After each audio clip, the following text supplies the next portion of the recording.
ಬೆಂಗಳೂರಿನಲ್ಲಿ ವರುಣ ಆರ್ಭಟ ಜೋರಾಗಿದೆ. Majestic, Shantinagar, corporation ಸೇರಿದಂತೆ ಹಲವು ಕಡೆ ಜೋರಾಗಿ ಮಳೆ ಸುರಿದಿದೆ. ಕಳೆದ 2 ದಿನಗಳ ಕಾಲ ಮಳೆರಾಯ ಬಿಡುವು ಕೊಟ್ಟಿದ್ದ. ಈಗ ಮತ್ತೆ ಮಳೆ ಆರಂಭ ಆಗಿದೆ. ಇವತ್ತು ಮಧ್ಯಾಹ್ನದಿಂದಲೇ ಜೋರಾಗಿ ಮಳೆ ಸುರಿತಾ ಇದೆ.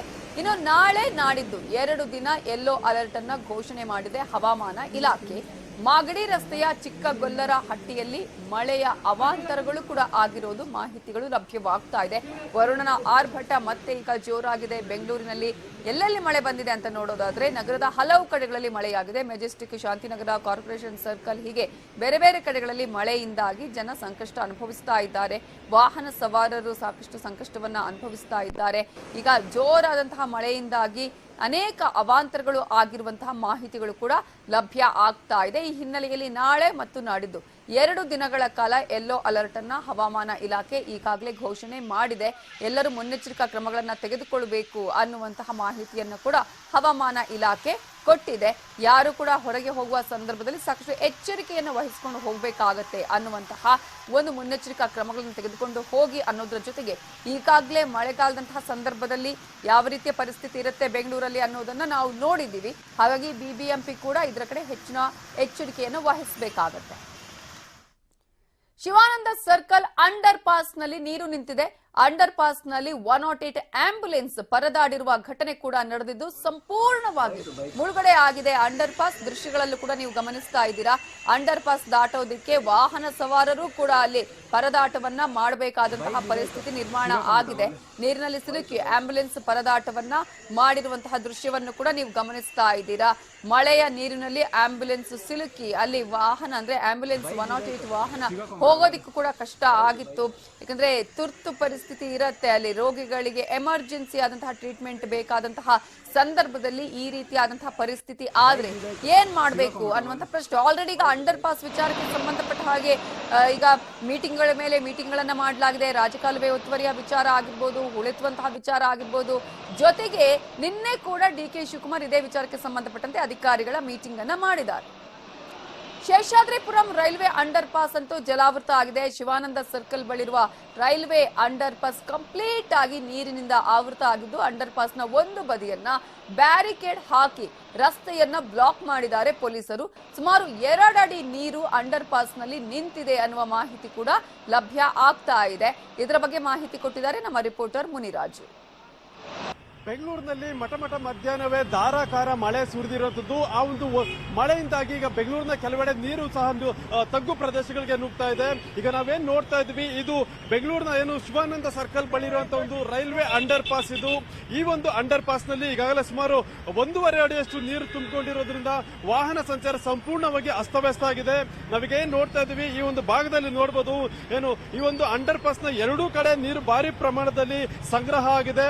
ಏನು ಮೇಲ್ಭಾಗದಿಂದ ನೀರು ರಭಸವಾಗಿ ಹರ್ಕೊಂಡು ಬರ್ತಾ ಇರೋದ್ರಿಂದ ಈ ಒಂದು ಅಂಡರ್ ಪಾಸ್ ನಲ್ಲಿ ಸುಮಾರು 1.5 ಅಡಿಯಷ್ಟು ನೀರು ತುಂಬಿಕೊಂಡಿದ್ದರಿಂದ ವಾಹನ ಸವಾರರು ಮತ್ತೆ ದ್ವಿಚಕ್ರ ವಾಹನ ಸವಾರ ಏನಿದ್ರೆ ಅವರು ಸಂಪೂರ್ಣ ಅಸ್ತವ್ಯಸ್ತ ಪಡುವಂತ ಸಂದರ್ಭ ಇಲ್ಲಿ ಕಾಣ್ತಾ ಇರೋದು. ಮತ್ತೆ ಈಗಾಗಲೇ ಏನು ಸುಮಾರು 25ರಿಂದ 30 ನಿಮಿಷ ಈ ಒಂದು ಭಾಗದಲ್ಲಿ ಜೋರಾಗಿ ಮಳೆ ಸುರಿದಿತ್ತು. ಆ ಒಂದು ಮಳೆಯ ಪರಿಣಾಮವಾಗಿ ಈಗಾಗಲೇ ಈ ಒಂದು ಅಂಡರ್ ಪಾಸ್ ಸಂಪೂರ್ಣ ಜಲಾವೃತ ಆಗಿದೆ. ಮತ್ತೆ ಮುನ್ನೆಚ್ಚರಿಕೆ ಸಲುವಾಗಿ ಪೊಲೀಸರು ಅಂಡರ್ ಪಾಸ್ ನ 2 ಕಡೆಗಳಲ್ಲಿ ಒಂದು ಬ್ಯಾರಿಕೇಡ್ ಅನ್ನ ಹಾಕಿ ಒಂದು ರಸ್ತೆಯನ್ನ ಕ್ಲೋಸ್ ಮಾಡಿದ್ರು. ಮತ್ತೆ ಈಗ ಏನು ಸ್ವಲ್ಪ ಮಟ್ಟಿಗೆ ನೀರು ಕಡಿಮೆ ಆದ ಬಳಿಕ ಈಗ ವಾಹನ ಸಂಚಾರಕ್ಕೆ ಒಂದು ವ್ಯವಸ್ಥೆಯನ್ನ ಮಾಡಿಕೊಡ್ತಾರೆ. ಮತ್ತೆ ಈಗಲೂ ಸಹ ನೋಡಬಹುದು, ಏನು ರೇಸ್ ಕೋರ್ಸ್ ರೋಡ್ ಕಡೆಯಿಂದ ಬರುವಂತಹ ಒಂದು ರಸ್ತೆ ಏನಿದೆ, ಈ ಒಂದು ರಸ್ತೆಯಲ್ಲಿ ಏನು ಮಳೆ ನೀರು ವೇಗವಾಗಿ ಹರಿದು ಬರ್ತಾ ಇರೋದನ್ನ ನಾವು ನೋಡ್ತಾ ಇದ್ವಿ. ಏನು ಇನ್ನೂ ಸಹ ರಭಸವಾಗಿ ನೀರು ಹರಿದು ಆ ಒಂದು ಅಂಡರ್ ಪಾಸ್ ಕಡೆಗೆ ಹೋಗ್ತಾ ಇದೆ. ಮತ್ತೆ ಅಲ್ಲಿ ಇನ್ನು ಸಾಕಷ್ಟು ಭಾರಿ ಪ್ರಮಾಣದಲ್ಲಿ ನೀರು ಇನ್ನೂ ಇರೋದ್ರಿಂದ ನಿಧಾನಗತಿಯಲ್ಲಿ ವಾಹನಗಳನ್ನ ಓಡಾಡೋದಕ್ಕೂ ಸಹ ಒಂದು ಪೊಲೀಸರು ವ್ಯವಸ್ಥೆ ಮಾಡಿಕೊಟ್ಟಿದ್ದಾರೆ. ಈಗಾಗಲೇ ಏನು ಸ್ವಲ್ಪ ಮಟ್ಟಿಗೆ ನೀರು ಕಡಿಮೆ ಆಗಿದೆ, ಅದರಿಂದ ಕಾರು ಮತ್ತೆ ದ್ವಿಚಕ್ರ ವಾಹನಗಳು ನಿಧಾನಕ್ಕೆ ಆ ಒಂದು ಅಂಡರ್ ಪಾಸ್ ಅನ್ನ ಕ್ರಾಸ್ ಮಾಡಿ ಹೋಗ್ತಾ ಇರುವಂತಹ ದೃಶ್ಯಗಳನ್ನ ನಾವು ನೋಡಬಹುದು. ಮತ್ತೆ ಏನು ಕಳೆದ ಸುಮಾರು ಒಂದು 30 ನಿಮಿಷ ಸುರಿದ ಈ ಒಂದು ಧಾರಾಕಾರ ಮಳೆಯಿಂದಾಗಿ ಬೆಂಗಳೂರಿನ ಇನ್ನು ಕೆಲವು ಕಡೆಗಳಲ್ಲಿ ಇದೇ ರೀತಿಯಾಗಿ ಒಂದು ನೀರು ತಗ್ಗು ಪ್ರದೇಶಗಳಿಗೆ ನುಗ್ಗಿದೆ. ಮತ್ತೆ ಈಗ ಸ್ವಲ್ಪ ಮಳೆ ಬಿಡುಕೊಟ್ಟಿರೋದ್ರಿಂದ ಸ್ವಲ್ಪ ಮಟ್ಟಿಗೆ ನೀರಿನ ಒಂದು ಹರಿತವೂ ಸಹ ಕಡಿಮೆ ಆಗಿರುವಂತದ್ದು. ಮತ್ತೆ ಜನಜೀವನ ಸಹ ಈಗ ಮತ್ತೆ ಯಥಾಸ್ಥಿತಿಗೆ ಬರ್ತಾ ಇದೆ. ಮತ್ತೆ ಏನು ನೀರು ಕಡಿಮೆ ಆಗ್ತಿದ್ದಂತೆ ವಾಹನ ಸವಾರರು ಸಹ ಮತ್ತೆ ಈಗ ರಸ್ತೆಗೆ ಬರ್ತಾ ಇರೋದನ್ನ ನಾವೀಗ ಈ ಒಂದು ರಸ್ತೆಯಲ್ಲಿ ಕಾಣಬಹುದಾಗಿದೆ. ಕ್ಯಾಮರಾ ಪರ್ಸನ್ ವಿಶ್ವನಾಥ್ ಅವೇರಿ ಜೊತೆ ಮುನಿರಾಜು, ನ್ಯೂಸ್ 18 ಕನ್ನಡ, ಬೆಂಗಳೂರು. ಇನ್ನು ಶೇಷಾದ್ರಿಪುರಮಲ್ಲಿ ಈಗ ಸದ್ಯಕ್ಕೆ ಯಾವ ರೀತಿಯಾದಂತಹ ಪರಿಸ್ಥಿತಿ ಇದೆ ಅನ್ನೋದ್ರ ಬಗ್ಗೆ ಡೀಟೇಲ್ಸ್ ಕೊಡೋದಕ್ಕೆ ನಮ್ಮ ರಿಪೋರ್ಟರ್ ಆಶಿಕ್ ಮುಲ್ಕಿ ನೇರ ಸಂಪರ್ಕದಲ್ಲಿ ಜಾಯ್ನ್ ಆಗಿದ್ದಾರೆ. ಆಶಿಕ್ ಮುಲ್ಕಿ, ಮಳೆ ಅಂದ್ರೆ ಸಾಕು ಬೆಂಗಳೂರಿನ ಜನ ಬೆಚ್ಚಿ ಬೀಳುವಂತಹ, ಭಯ ಪಡುವಂತಹ ಪರಿಸ್ಥಿತಿ ನಿರ್ಮಾಣ ಆಗಿದೆ ಈಗ ಇಲ್ಲಿನ ಸ್ಥಿತಿಗತಿಗಳನ್ನ ನೋಡಿದ್ರೆ. ಇನ್ನು ಅಂಡರ್ ಪಾಸ್ ಅಂತ ಹೇಳಿದ್ರೆ ಹೇಳೋದೇ ಬೇಡ, ಯಾಕಂದ್ರೆ ಮೊನ್ನೆಯ ಘಟನೆನೇ ಪ್ರತಿಯೊಬ್ಬರಿಗೂ ನೆನಪಿಗೆ ಬರುತ್ತೆ. ಸದ್ಯಕ್ಕೆ ಶೇಷಾದ್ರಿಪುರಂ ಅಂಡರ್ ಪಾಸ್ ನಲ್ಲಿ ಯಾವ ರೀತಿಯಾದಂತಹ ಸ್ಥಿತಿ ಇದೆ, ಈಗ ನೀರಿನ ಮಟ್ಟ ಕಡಿಮೆ ಆಗಿದೆಯಾ, ಅಲ್ಲಿ ಈಗ ಅಂಡರ್ ಪಾಸ್ ಗಳ ವಿಚಾರಕ್ಕೆ ಬಂದಂತ ಹೇಳಿದ್ರೆ ಆಲ್ರೆಡಿ ಈಗ ಮೀಟಿಂಗ್ಗಳ ಮೇಲೆ ಮೀಟಿಂಗ್ ಮಾಡಿ ಎಲ್ಲಾ ರೀತಿಯ ವ್ಯವಸ್ಥೆಗಳನ್ನ ಮಾಡ್ಕೊಳ್ಬೇಕು ಅಂತ ಎಚ್ಚರಿಕೆ ಕೊಟ್ಟರು ಕೂಡ ಮತ್ತದೇ ಪರಿಸ್ಥಿತಿ ಇದೆಯಾ?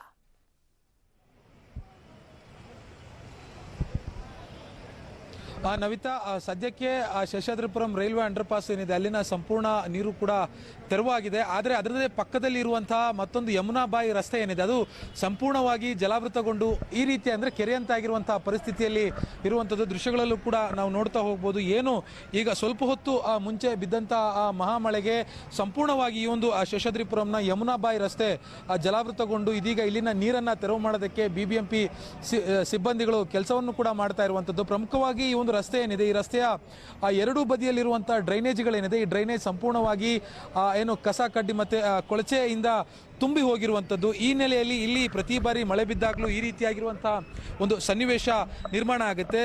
ಮತ್ತೊಂದೇನು ಅಂತಂದ್ರೆ ಈ ರಸ್ತೆ ಏನಿದೆ, ಈ ನೀರು ತುಂಬಿಕೊಂಡಿರೋ ರಸ್ತೆ, ಇದೇ ರಸ್ತೆಯ ಮುಂದಕ್ಕೆ ಹೋದ್ರೆ ಶಿಕಾರಿಪುರ ಶಾಸಕ, ಅದೇ ರೀತಿ ಮಾಜಿ ಮುಖ್ಯಮಂತ್ರಿಗಳ BS ಯಡಿಯೂರಪ್ಪನವರ ಪುತ್ರ ವಿಜೇಂದ್ರನವರ ನಿವಾಸ ಕೂಡ ಇದೇ ರಸ್ತೆಯಲ್ಲಿರುವಂಥದ್ದು. ಹೀಗಾಗಿ ಈ ರಸ್ತೆ ಸಂಪೂರ್ಣವಾಗಿ ಇದೀಗ ಜಲಾವೃತಗೊಂಡಿದೆ. ಇಲ್ಲಿನ ಸ್ಥಳೀಯರು ಕೂಡ ಸಾಕಷ್ಟು ಅಸಮಾಧಾನ ಮತ್ತೆ ಆಕ್ರೋಶವನ್ನ BBMP ಮತ್ತೆ ಸಂಬಂಧಪಟ್ಟ ಇಲಾಖೆ ಅಧಿಕಾರಿಗಳ ಮೇಲೆ ಮಾಡ್ತಾ ಇರುವಂಥದ್ದು. ಸದ್ಯಕ್ಕೆ ನಿಮ್ಮ ಮೋಹನ್ ಅಂತ ನಿವಾಸಿ ಇದ್ದಾರೆ, ಅವ್ರನ್ನ ಮಾತಾಡ್ಸೋಣ. ಸರ್, ಪ್ರತಿ ಮಳೆ ಬಂದಾಗಲೂ ಕೂಡ ನಿಮ್ಮದೇ ಪಕ್ಕದಲ್ಲಿರುವಂತಹ ರೈಲ್ವೆ ಅಂಡರ್ ಪಾಸ್ ಯಮುನಾಬಾಯಿ ರಸ್ತೆ ಸಂಪೂರ್ಣವಾಗಿ ಜಲಾವೃತ ಆಗುತ್ತೆ. ಇದಕ್ಕೊಂದು ಮುಕ್ತಿ ಅಂತಿಲ್ವಾ? ನೀವು ಅಫಿಷಿಯಲ್ಸ್ಗಳನ್ನು ಕನೆಕ್ಟ್ ಮಾಡುವ ಕೆಲಸ ಏನಾದ್ರು ಮಾಡಿದ್ರ? ನಮಸ್ಕಾರ, ನಾನು ಮೋಹನ್ ರಾವ್ ಅಂತ ಮಾತಾಡೋದು.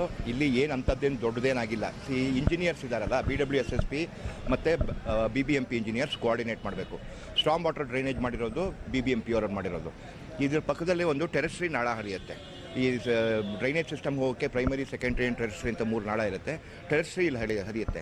ಇದು ಬಂದು ಎಲ್ಲಿ ಕನೆಕ್ಟ್ ಆಗುತ್ತೆ ಅಂದರೆ ಮಂತ್ರಿಮಾಲ್ ಮುಂದೆ ಇದೆಯಲ್ಲ, ಅದು ಪ್ರೈಮರಿ ನಾಳಕ್ಕೆ ಕನೆಕ್ಟ್ ಆಗುತ್ತೆ.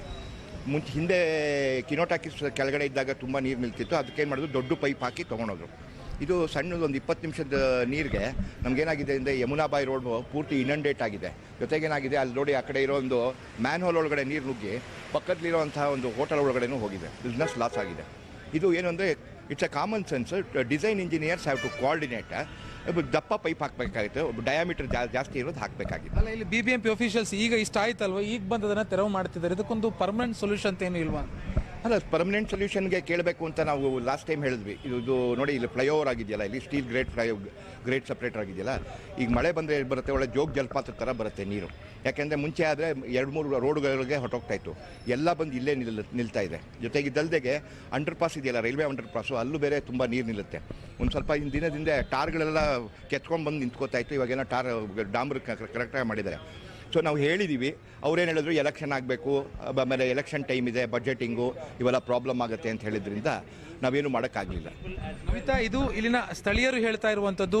ಇದೇ ರೀತಿಯಾಗಿ ಬೆಂಗಳೂರಿನಲ್ಲಿ ಸಾಕಷ್ಟು ಜಾಗಗಳಲ್ಲಿ ಈಗಾಗಲೇ ಮಳೆ ಬಿದ್ದು ಅವಾಂತರ ಆಗಿದೆ. ಅಂಡರ್ ಪಾಸ್ಗಳನ್ನು ಒಂದು ವೈಜ್ಞಾನಿಕ ನೆಲೆಗಟ್ಟಿನಲ್ಲಿ ಅದಕ್ಕೊಂದು ಡ್ರೈನೇಜ್ ಸಿಸ್ಟಮನ್ನು ಮಾಡಬೇಕು ಅನ್ನುವಂಥ ನಿಟ್ಟಿನಲ್ಲಿ BBMP ಸಭೆ ಮೇಲೆ ಸಭೆಯನ್ನು ಮಾತ್ರ ಮಾಡ್ತಿದೆ ಹೊರತು ಅದಕ್ಕೆ ಬೇಕಾಗಿರುವಂತಹ ಒಂದಿಷ್ಟು ಕ್ರಮಗಳನ್ನು ಏನು ತೆಗೆದುಕೊಳ್ಬೇಕು ಅದನ್ನು ಪ್ರತಿದಿನವೂ ಕೂಡ ಡಿಲೇ ಮಾಡ್ತಾ ಇರುವಂತಹ ಅಧಿಕಾರಿಗಳ ಒಂದು ನಿರ್ಲಕ್ಷ್ಯ ಮನೋಭಾವ ನಾವು ನೋಡ್ತಾ ಇದ್ದೇವೆ. ನಿನ್ನೆ ಕೂಡ ಉಪಮುಖ್ಯಮಂತ್ರಿಗಳು ಮತ್ತು ಬೆಂಗಳೂರು ಅಭಿವೃದ್ಧಿ ಸಚಿವರಾಗಿರುವಂತಹ DK ಶಿವಕುಮಾರ್ ಅವರು ಸಭೆಯನ್ನು ಕೂಡ ಮಾಡಿ ಇದಕ್ಕೊಂದು ಶಾಶ್ವತ ಪರಿಹಾರವನ್ನು ಒದಗಿಸಬೇಕು ಅನ್ನುವಂಥ ಒಂದು ನಿರ್ಧಾರವನ್ನು ಸಭೆಯಲ್ಲಿ ಮಾಡಿದ್ರು ಕೂಡ ಇನ್ನೂ ಅದಕ್ಕೆ ಬೇಕಾಗಿರುವಂತಹ ಯಾವುದೇ ಪೂರ್ವ ತಯಾರಿಗಳನ್ನು ಯಾವಾಗ ಮಾಡ್ಕೊಳ್ತಾರೆ? ಆಲ್ರೆಡಿ ಮಳೆ ಆರಂಭ ಆಗ್ತಾ ಇದೆ. ಈಗ ಈ ಹಿನ್ನೆಲೆಯಲ್ಲಿ ನಾವು ನೋಡ್ತಾ ಹೋದ್ರೆ ಆಲ್ರೆಡಿ ಎಲ್ಲಾ ಸಿದ್ಧತೆಗಳು ಆಗ್ಬೇಕಾಗಿತ್ತು. ಆಲ್ರೆಡಿ ನಾವು ಕೆಲವು ಕಡೆ ನೋಡಿದ್ರೆ ಸಾಕಷ್ಟು ಸಮಸ್ಯೆಗಳಾಗಿದೆ. ಮೊನ್ನೆ ಅಂಡರ್ ಪಾಸ್ ನಲ್ಲಿ ಆದಂತಹ ಒಂದು ಜೀವವೇ ಅಲ್ಲಿ ಬಲಿ ಪಡೆದಿರೋದನ್ನು ಕೂಡ ನಾವು ಗಮನಿಸ್ತಾ ಇದ್ವಿ. ಇಂತಹ ಸಂದರ್ಭದಲ್ಲಿ ಇನ್ನೂ ಕೂಡ ಎಲ್ಲಿವರೆಗೂ ಇವರು ಕಾಯ್ತಾರೆ? ಇನ್ನು ಎಷ್ಟು ಜೀವ ಹೋಗ್ಬೇಕು ಅಂತ ಹೇಳಿ ಇವರು ಕಾಯ್ತಾರೆ?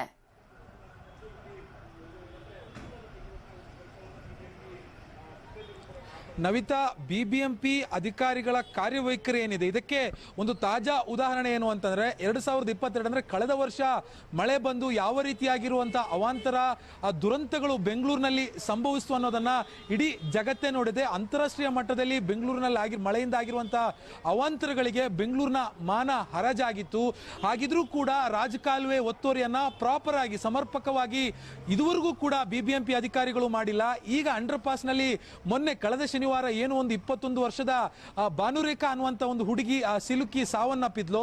ಹಾಗಿದ್ರೂ ಕೂಡ ಬಿಬಿಎಂಪಿ ಅಧಿಕಾರಿಗಳು ಅಂಡರ್ ಪಾಸ್ಗೆ ಒಂದಿಷ್ಟು ಏನು ಕ್ರಮಗಳನ್ನ ತೆಗೆದುಕೊಳ್ತೀನಿ ಅಂತ ಭರವಸೆ ಕೊಟ್ಟಿತ್ತು, ಅದನ್ನು ಕೂಡ ಇದುವರೆಗೂ ಮಾಡಿಲ್ಲ. ಕಳೆದ ವರ್ಷ ರಾಜಕಾಲುವೆ ಒತ್ತುವರಿ ಏನು ಕಾಮಗಾರಿನ ಕೈಗೆತ್ತಿಕೊಂಡಿತ್ತು, ಈ ಕ್ಷಣದವರೆಗೂ ಕೂಡ ಬಿಬಿಎಂಪಿ ಅಧಿಕಾರಿಗಳು ಅದನ್ನ ಸಂಪೂರ್ಣ ಮಾಡಿಲ್ಲ. ಇನ್ನು 2 ದಿನಗಳ ಕಾಲ ಇದೇ ರೀತಿಯಾಗಿರುವಂತಹ ಮಳೆ ಬೀಳುತ್ತೆ ಅನ್ನುವಂತ ಒಂದು ಮುನ್ಸೂಚನೆಯನ್ನ ಭಾರತೀಯ ಹವಾಮಾನ ಇಲಾಖೆ ಕೊಟ್ಟಿದೆ. 2 ದಿನಗಳ ಕಾಲ ಯೆಲ್ಲೋ ಅಲರ್ಟ್ ಕೂಡ ಬೆಂಗಳೂರಿಗೆ ಇರುವಂತದ್ದು. ಹೀಗಿದ್ರೂ ಕೂಡ ಮಳೆಗೆ ಯಾವ ರೀತಿಯಾಗಿರುವಂತಹ ಮುನ್ನೆಚ್ಚರಿಕೆ ಮತ್ತೆ ಸಿದ್ಧತೆಗಳನ್ನ ಪೂರ್ವ ತಯಾರಿಗಳನ್ನ ಬಿಬಿಎಂಪಿ ಅಧಿಕಾರಿಗಳು ಮಾಡ್ಕೋಬೇಕಿತ್ತು. ಅದು ಯಾವುದನ್ನು ಕೂಡ ಮಾಡದೆ ಮಳೆ ಬಂದು ಅವಾಂತರ ನೀರು ಲಾಗಿನ್ ಆದ್ಮೇಲೆ ಒಂದಿಷ್ಟು ಸಿಬ್ಬಂದಿಗಳನ್ನ ಕಳಿಸಿ ಡ್ರೈನೇಜ್ಗೆ ನೀರನ್ನ ಕಳಿಸುವಂತ ಅಥವಾ ತೆರವು ಮಾಡುವಂತ ಒಂದು ನಾಟಕೀಯವಾಗಿರುವಂತಹ ಒಂದು ಆಟಿಟ್ಯೂಡ್ ಅನ್ನ ತೋರಿಸ್ತಾ ಇರುವಂತದ್ದು. Navitha, okay, thank you Ashik Mulki ಡೀಟೇಲ್ಸ್ಗೆ.